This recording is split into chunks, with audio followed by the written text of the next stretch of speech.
Hello, welcome to News Now on TV360. I'm Thelma Okuru. One of the Chibok girls found by the Nigerian troops near the Sambisa forest has been handed over to the Borno state government. The girl, identified as Rekia Abubakar Gali, was rescued with a 6-month-old baby believed to be hers. She was found by Nigerian troops of the 27th Brigade around Alagano community of Damboa local government area in northeast Borno state. Rekia and over 200 other schoolgirls were abducted from a secondary school in Chibok by the Boko Haram sect in April 2014. So far, just 24 of the schoolgirls have been freed by Nigerian troops. Over 190 of the girls still remain unaccounted for, but this latest rescue rekindles hope that most of the girls will eventually be found. Nigeria's President Muhammadu Buhari has commended the Nigerian army for the rescue of Rekia Abubakar, one of the Chibok girls kidnapped by the Boko Haram militants. The president says her rescue has renewed hopes that the other captured girls will one day be reunited with their families. Also commending the rescue is the BBOG campaign group. Just a few days ago, the campaign group said it will commence another round of protests to demand the release of the over 190 girls still in the captivity of the Boko Haram sect. The campaign group itself has also confirmed the identity of the girl, with its spokesperson saying Rekia Abubakar is number 49 on its list of the missing schoolgirls. President Muhammadu Buhari has ordered security officials to take strong actions to deal with the violence in southern Kaduna State. The president, in a statement by his spokesperson Garba Shehu, said the Nigerian army was also in the process of setting up 2 battalions in the region. He also urged the Inspector General of Police Force, Ibrahim Idris, to personally pay a visit to the area to assess the situation firsthand, adding that the police officers have also been deployed to the embattled region. Clashes between suspected Fulani herdsmen and southern Kaduna residents have left many people dead.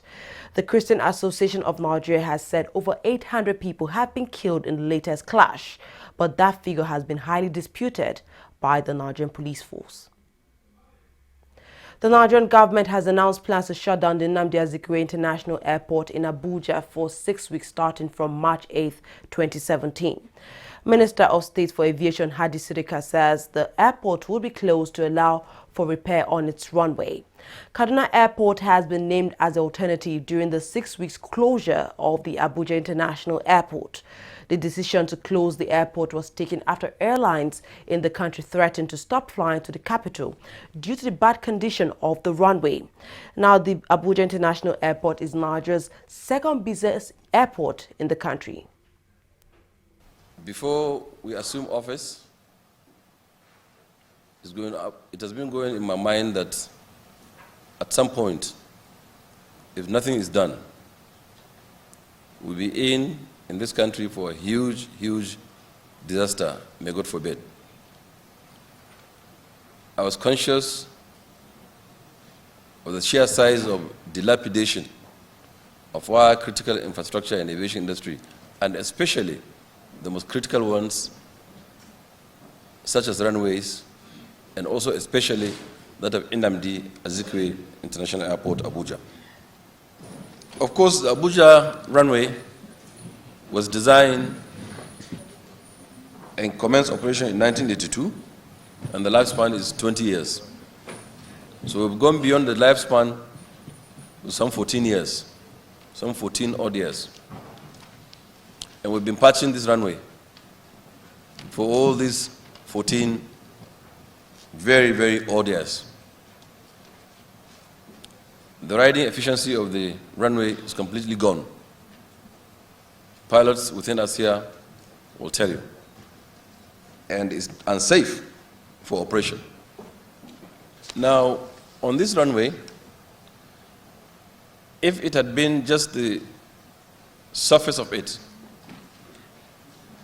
that is the problem. We probably may not close this runway. We would probably be working at night for some very long time, but will achieve a very good result. Unfortunately for us, it is the entire structure of the runway that has failed. And we have heard, we have read, we have interacted, we've discussed, we've spoken, we've made telephone calls, text messages, emails, social media, electronic media, the print media, and journals, and letters, and visitation by both the high and the downtrodden to my office on this issue have been well considered in trying to take this very, very, very hard decision of closure of this runway. We didn't do it without looking at alternatives. We also are not claiming that we have all of the wisdom in dealing with this matter. But within the limit of our wisdom and the extensiveness of our tete-a-tete and discussions with experts, this is the best that we can offer. Well, not everyone is pleased with the government's decision to close the Abuja International Airport. The Nigerian Society of Engineers has opposed the decision, describing it as rather hasty and without necessary consultation. According to the body, repairs on the runway could be carried out at night while flights are allowed to operate during the day. I think that this has come to the body of engineers in Nigeria as a big surprise. I do not believe that there has been enough consultation. What happened here today was indeed perhaps a bit of a lack of an attempt to consult those that are probably the implementers of this scheme. Our people came here today to speak and to talk to this problem. But unfortunately, the way it was organized, we were not given any opportunity to discuss the matter. We believe that the closure of this airport is indeed going to be a disaster.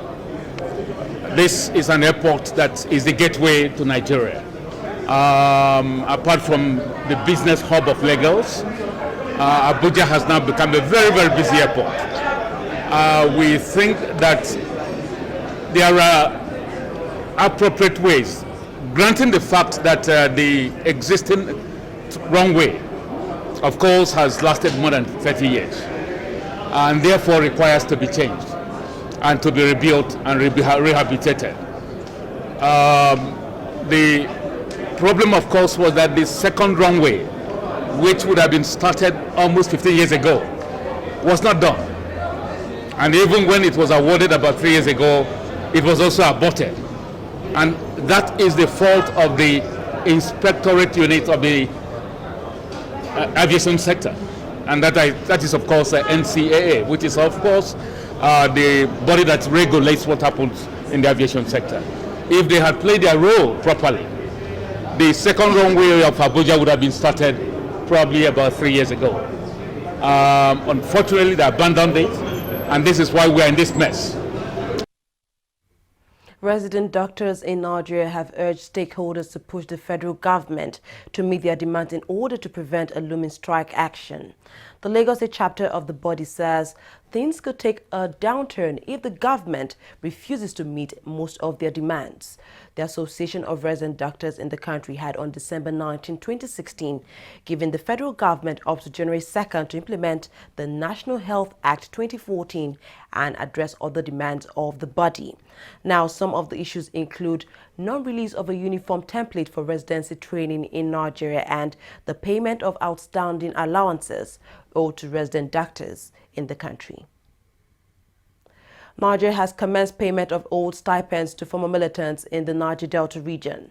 The Amnesty Office confirmed the payment, saying the paid stipends covered August and September 2016, adding that the rest will be paid later in batches. The development comes weeks after the Ijaw Youth Council called on the Nigerian government to refusing to pay them backlog of stipends running into 5 months.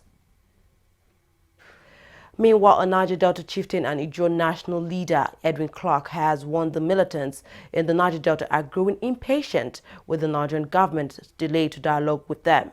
Speaking at a meeting of the Pan-Niger Delta Forum, Clark urged the current administration to act fast or risk watching everything get out of hand.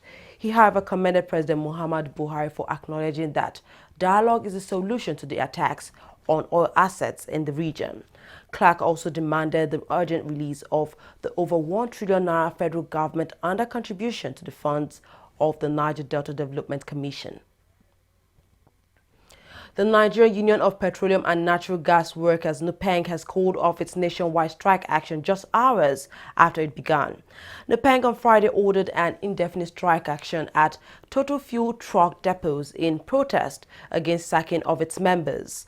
The union complained that the management of Total had moved further to terminate those workers who had joined the union in spite of the union's efforts to resolve the issue amicably.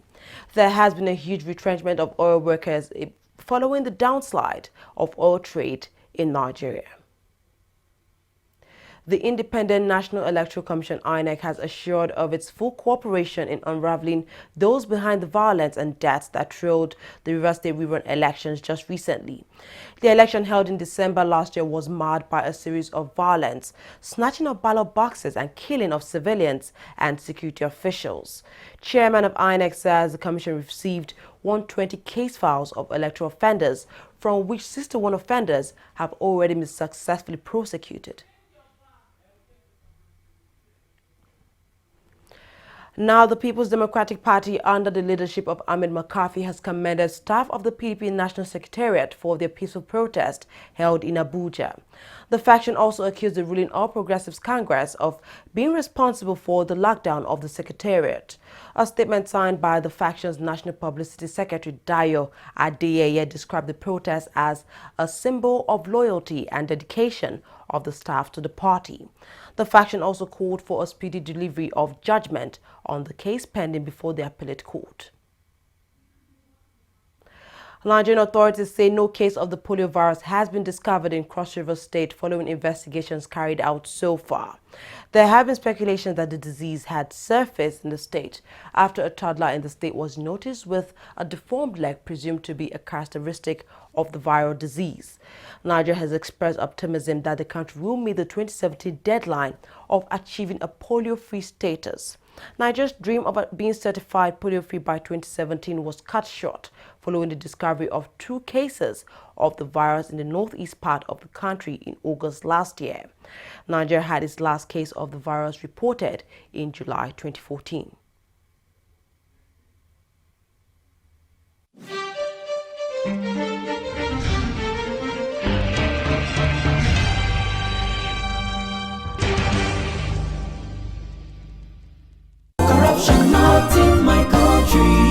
Hello?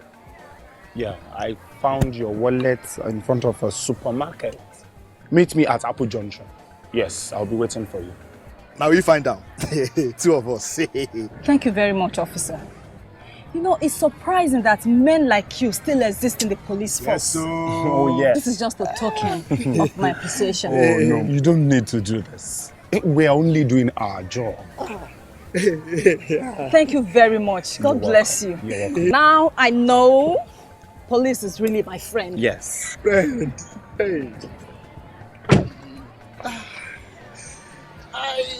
Okay, which game was with this one? I don't understand. You know your problem. You are greedy. I'm a policeman who is doing his job. All forms of corruption in the force. Not in my country. Corruption not in my country.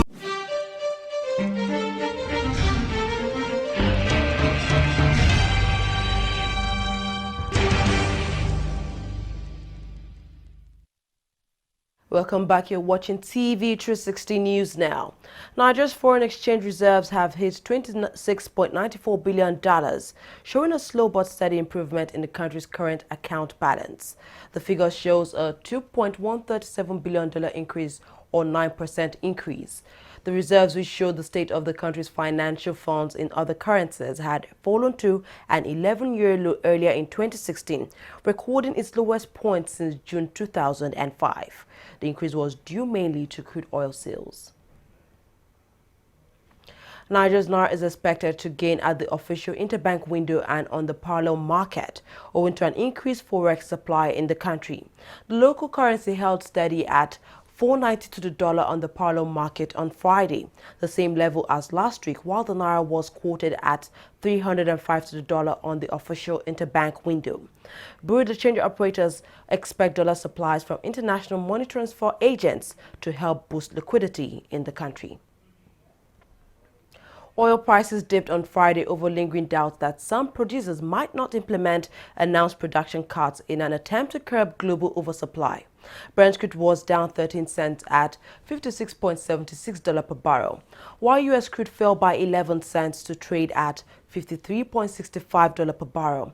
Traders say oil markets were well supported by the agreed cuts amid doubts of the cuts.